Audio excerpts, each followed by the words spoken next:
The text message came at 2:47 a.m. while I was reviewing blueprints for the Morrison project. Grant's such a loser. Can't believe I'm still with him. He builds other people's dreams but can't even plan a decent weekend. The message wasn't meant for me.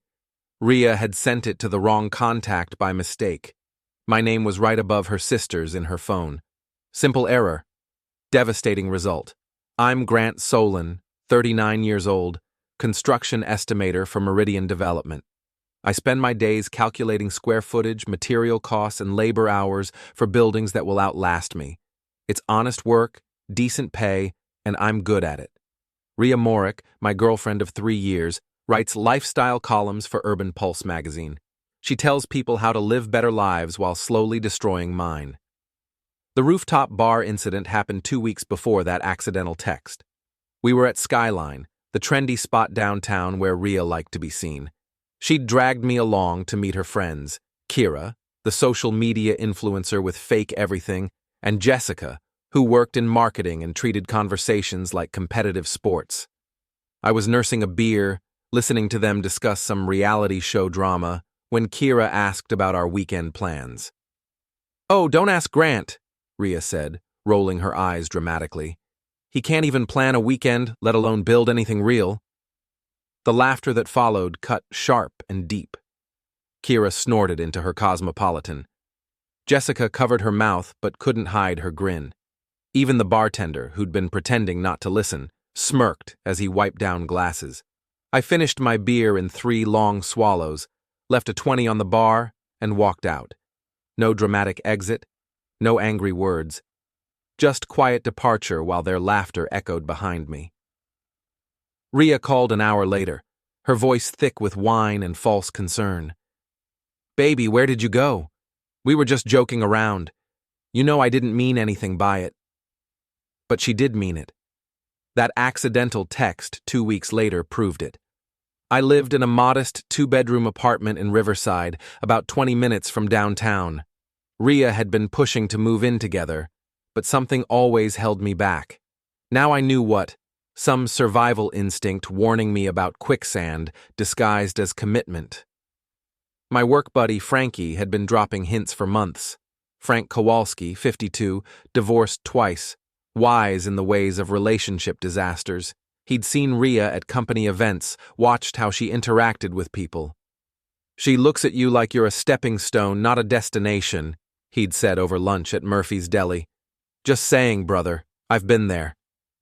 I'd defended her then, told Frankie he was being paranoid, that Rhea was ambitious but loyal. That was before the rooftop bar, before the text, before I started paying attention to the details I'd been ignoring. Like how she never posted photos of us together on social media, though she documented every meal, every outfit, every mundane moment of her life. Like how she always had her phone face down during dinner, and how she'd started working late 3 nights a week. Like how she'd begun criticizing everything, my apartment, my clothes, my job, my friends. The construction world is small in our city. Word travels fast through job sites, bars, and the handful of places where hard hats gather after work.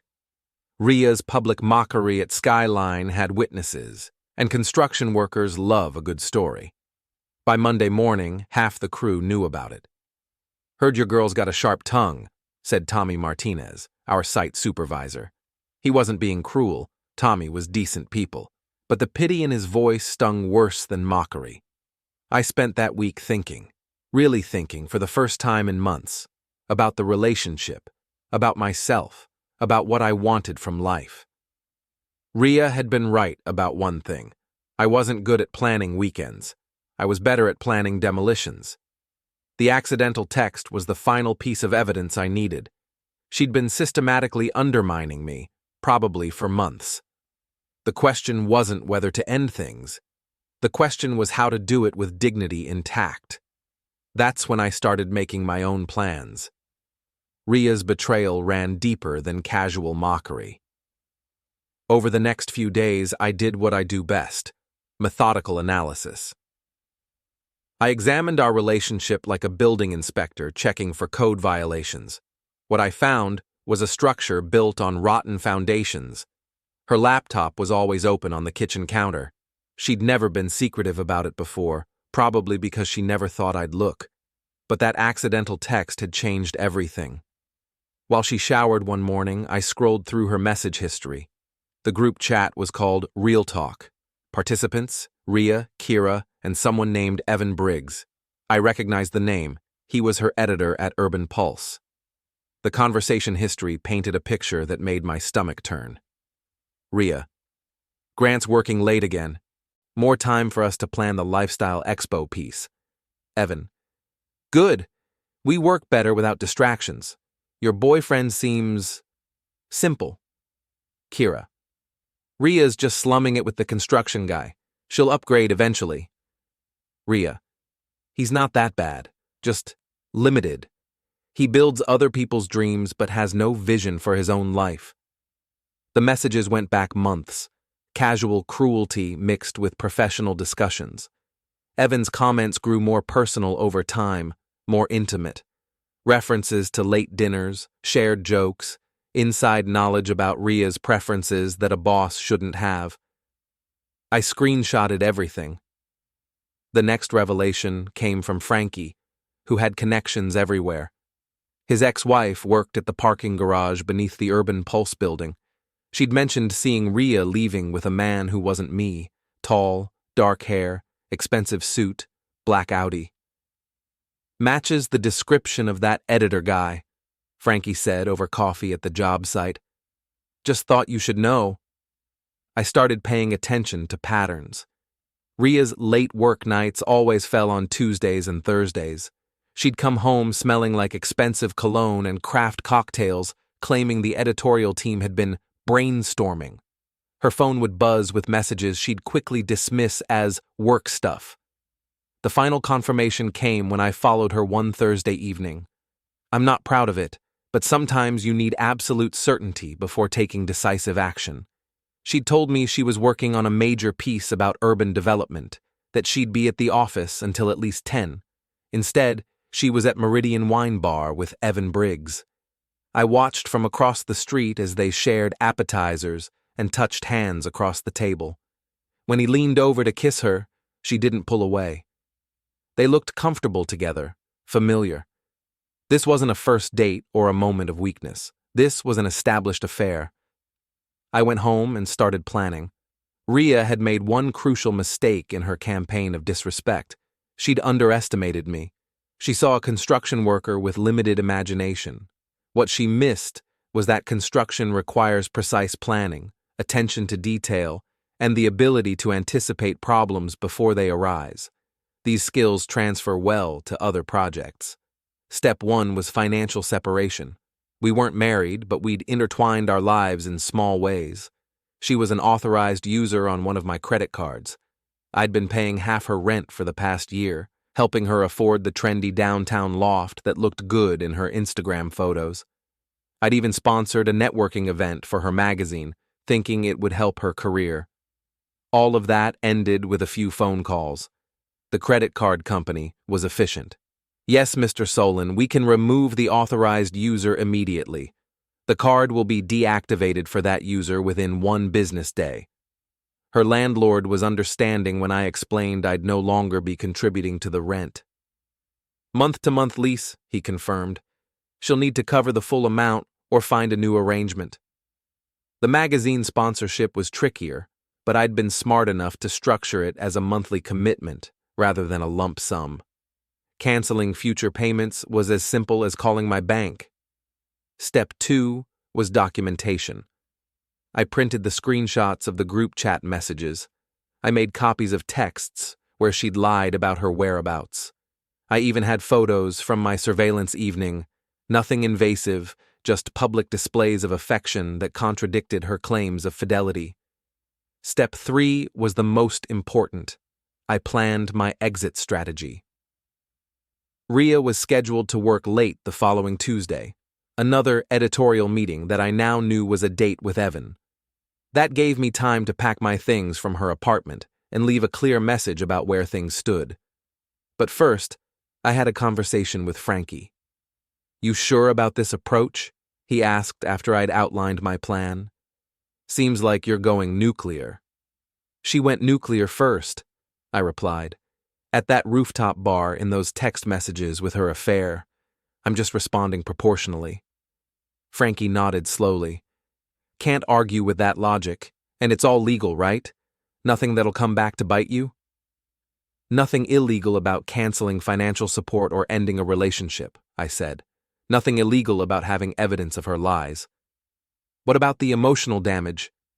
I thought about that rooftop bar laughter, about months of subtle put-downs, about watching her kiss another man while lying to my face.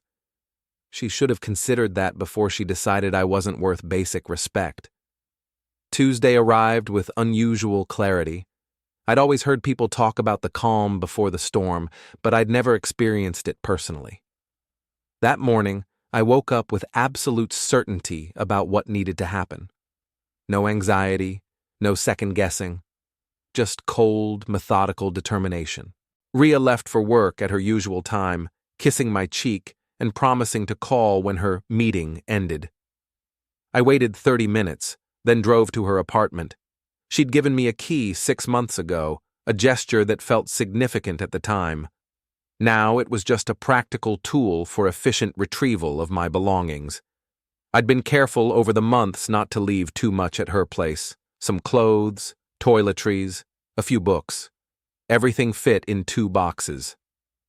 On her kitchen counter, I left a printed copy of the Real Talk group chat messages. No note, no explanation. The evidence spoke for itself. Next to it, I placed her key and the spare garage remote she'd given me. My phone was buzzing before I reached my car. Rhea, calling from work. I let it go to voicemail. Grant, what the hell? Someone said they saw you at my building. Call me back immediately. The someone was probably Mrs. Chen from 4B, who spent most of her day watching the courtyard from her window. Small buildings breed small gossip, and Rhea had made enemies with her late-night music and entitled attitude toward parking spaces. I drove to work and focused on the Morrison project. We were in the final estimation phase for a 12-story mixed-use development. The numbers required absolute precision. One miscalculation could cost the company hundreds of thousands. It was exactly the kind of detail-oriented work that calmed my mind. Frankie found me at lunch, grinning like he'd won the lottery. Heard your girl's been calling around looking for you, he said. Word is, she seemed pretty upset. Not my girl anymore, I replied. As of this morning. Clean break? Clean as a surgical cut. My phone had been buzzing all day. 17 missed calls from Rhea, 12 text messages ranging from confused to angry to desperate. I read them during my break, marveling at the progression. What are those papers? Call me. This is ridiculous. We need to talk. I can explain everything. Don't be childish. Grant, please. You're overreacting. Fine. Be an asshole. See if I care. I'm sorry. Can we please just talk? The final message came at 4:17 p.m. My credit card isn't working. What did you do? I almost smiled. She'd tried to pay for lunch with Evan and discovered her authorized user privileges had been revoked. Public embarrassment at its finest. At 6:30, she showed up at my apartment. I watched from my window as she pounded on the door, shouting my name. Mrs. Rodriguez from next door opened her door to investigate the noise, and Rhea snapped at her to mind her own business. Bad move. Mrs. Rodriguez had lived in the building for 20 years and commanded respect from everyone, including the landlord. I waited until Rhea's voice grew hoarse before opening the door. She looked terrible. Her usually perfect hair was disheveled, her makeup smeared from crying. The professional composure she wore like armor had cracked completely. We need to talk, she said, pushing past me into the apartment. No, we don't, I replied, but I closed the door. This conversation needed to happen, and I preferred it happen privately. Those messages, they're taken out of context. Kira was just being rude, and Evan, he's just my boss. Nothing happened. I pulled out my phone and showed her the photos from Meridian Wine Bar. Her face went white. You followed me? I verified what I already suspected. There's a difference. She sat down on my couch without invitation, trying to regain control of the situation. Okay, fine. Maybe I got close to Evan. But nothing serious happened. It was just, I don't know, an escape. You and I have been having problems. We've been having problems because you've been systematically disrespecting me for months. The rooftop bar was just the most public example. Her face flushed. That was just joking around with friends. You're too sensitive. And the group chat messages calling me simple and limited? I was venting. Everyone vents about their relationships. And the affair with your boss? It's not an affair. We kissed a few times, that's all.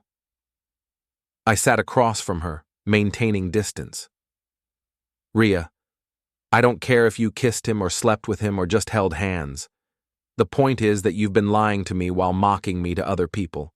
The point is that you've shown me exactly what you think of me and this relationship. Tears started flowing again. I made mistakes, okay? But we can work through this. I'll end whatever's happening with Evan. I'll be more respectful. Just don't throw away 3 years over some stupid mistakes. I'm not throwing anything away. You already threw it away. I'm just acknowledging reality. She tried a different approach. What about the rent? The sponsorship? You can't just abandon me financially. I can, and I did. We're not married. I have no legal obligation to support you. But you know I can't afford the apartment without help. Then find a cheaper apartment, or ask Evan to help. I'm sure he'd love to play hero. That hit home. She stood up, anger replacing desperation. You're being cruel. This isn't like you. You don't know what I'm like. You never bothered to find out. You were too busy planning your upgrade. She left without another word, slamming the door hard enough to rattle the windows. Mrs. Rodriguez appeared in her doorway again, shaking her head. That one's trouble, mijo, she said in her accented English. You're better without her. Yes, ma'am. I'm starting to realize that. But Rhea wasn't finished. She was just getting started. The real fallout began the next day. Rhea had spent the night crafting her counter-narrative, and she launched it with the precision of a military campaign. By Wednesday morning, my phone was buzzing with messages from mutual friends, all asking for my side of the story. Kira led the charge with a text that made my jaw clench. Heard you dumped Rhea over nothing. She's devastated. Thought you were better than that. Jessica followed up with, Rhea says you went through her private messages and stalked her. That's really disturbing, Grant. Even people I barely knew felt compelled to weigh in. Mike Torres, who I'd met twice at parties, sent, Bro, whatever Rhea did, ghosting her isn't cool. She's been crying for 2 days.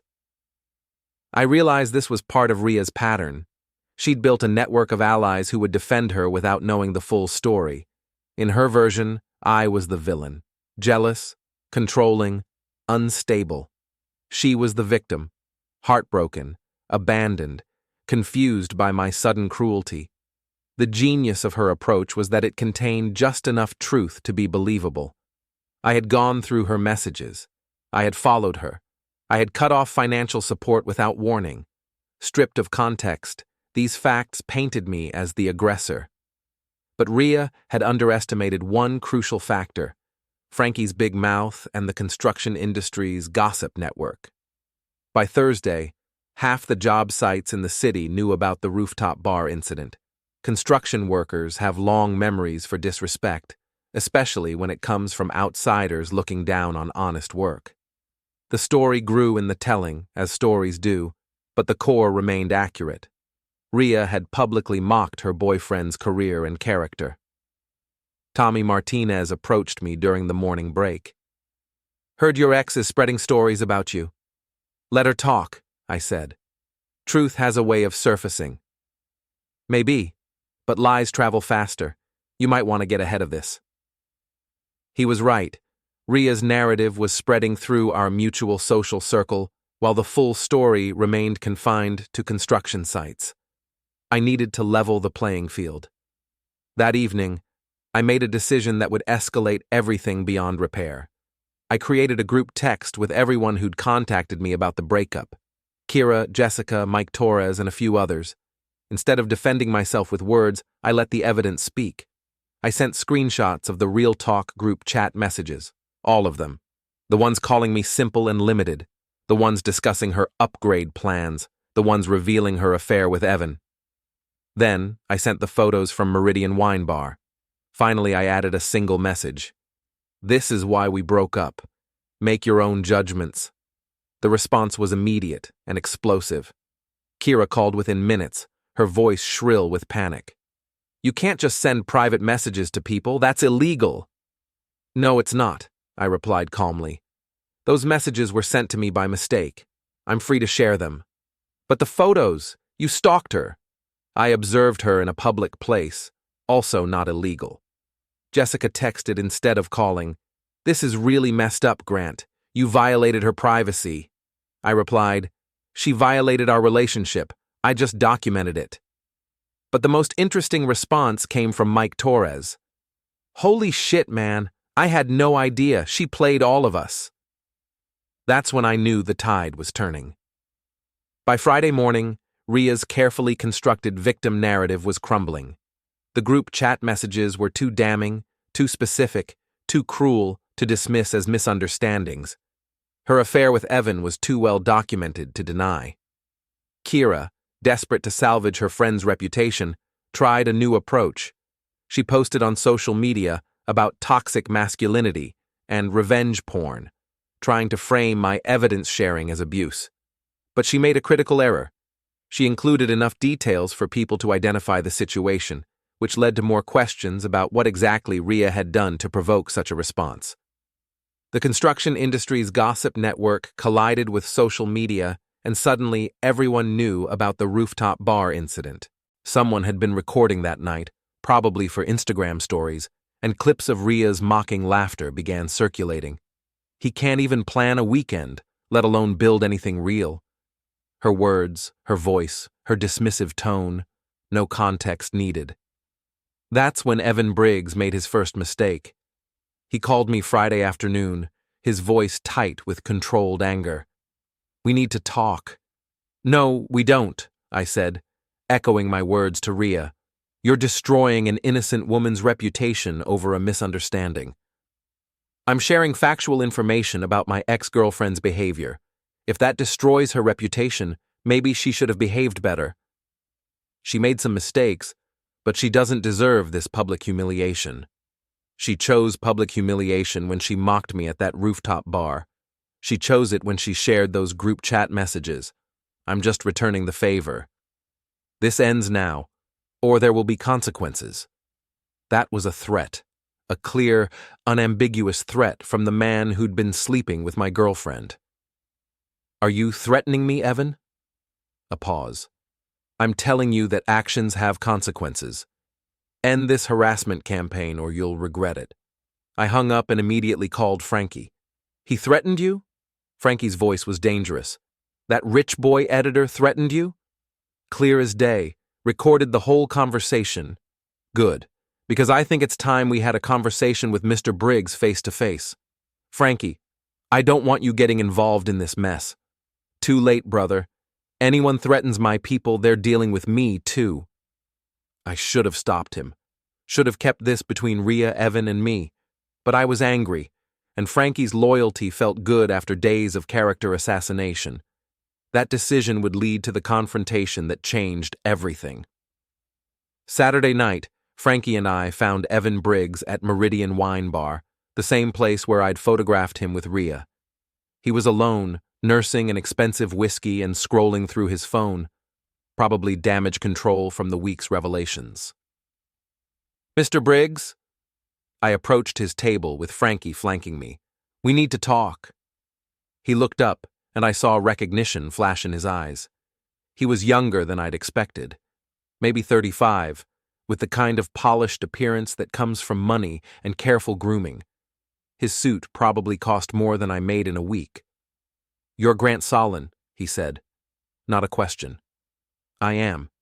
And you threatened me yesterday. I warned you about consequences. There's a difference. Frankie pulled out a chair without invitation. Mind if we sit? This seems like a conversation that needs privacy. Evan glanced around the bar. It was busy enough that we wouldn't be overheard, but public enough that nothing dramatic could happen. Smart choice of venue on his part. What do you want? He asked. I want you to understand something, I said, sitting across from him.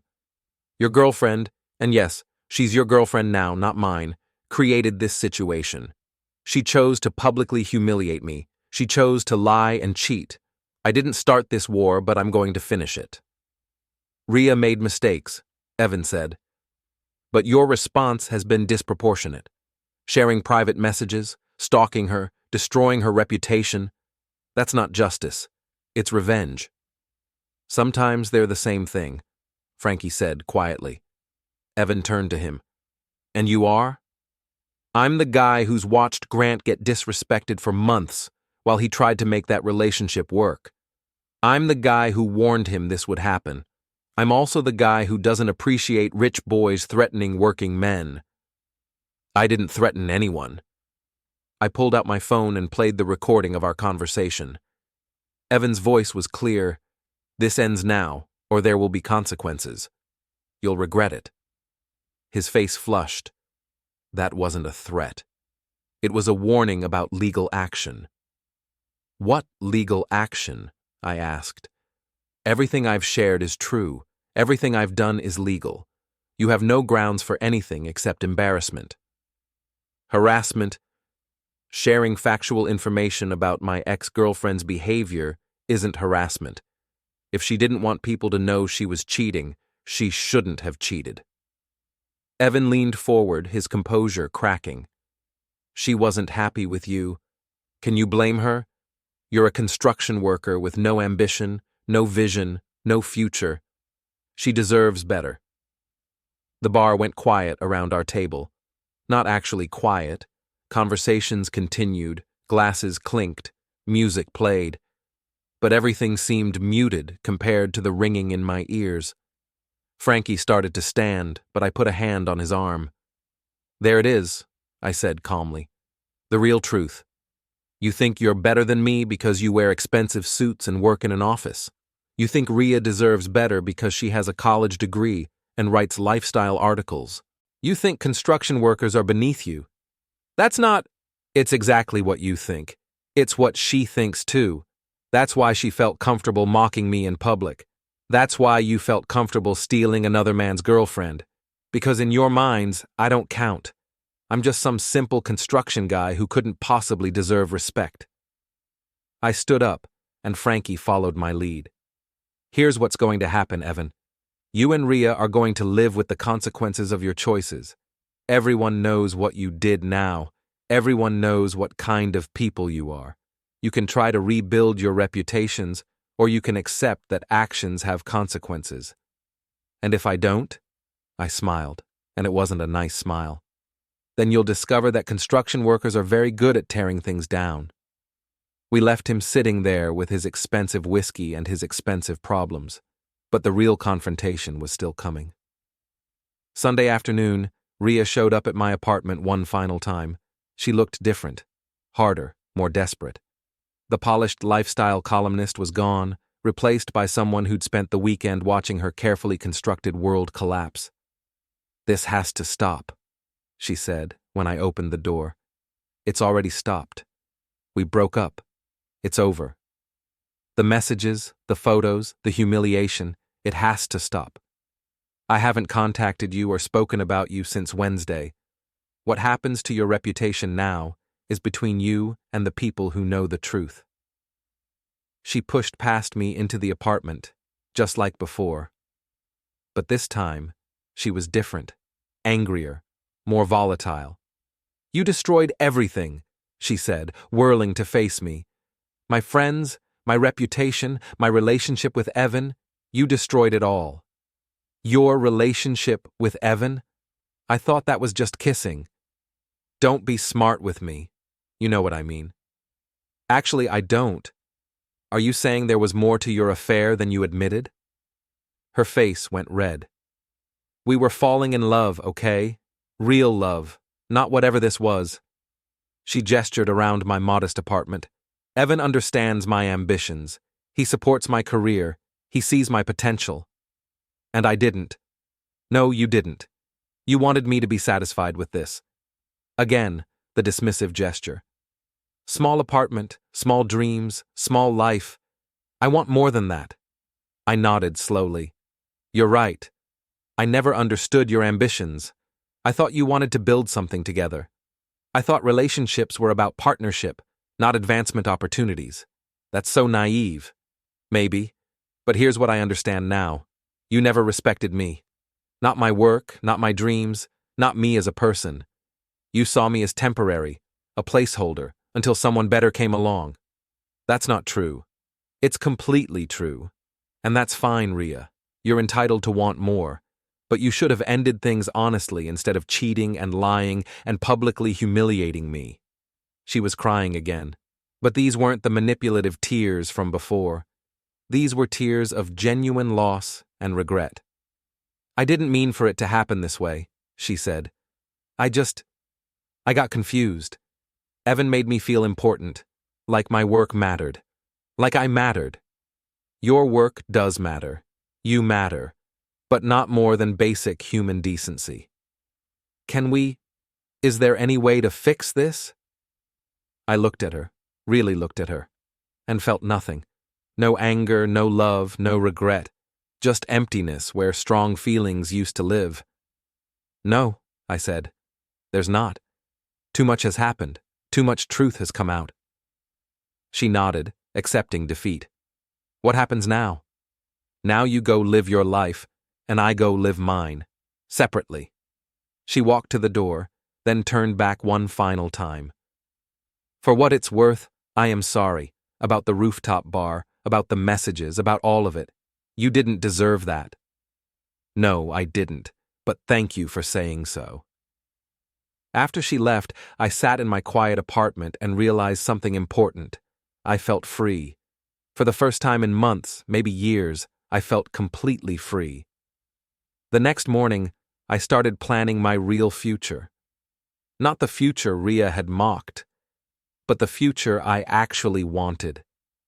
I'd been saving money for years, living modestly while she spent freely.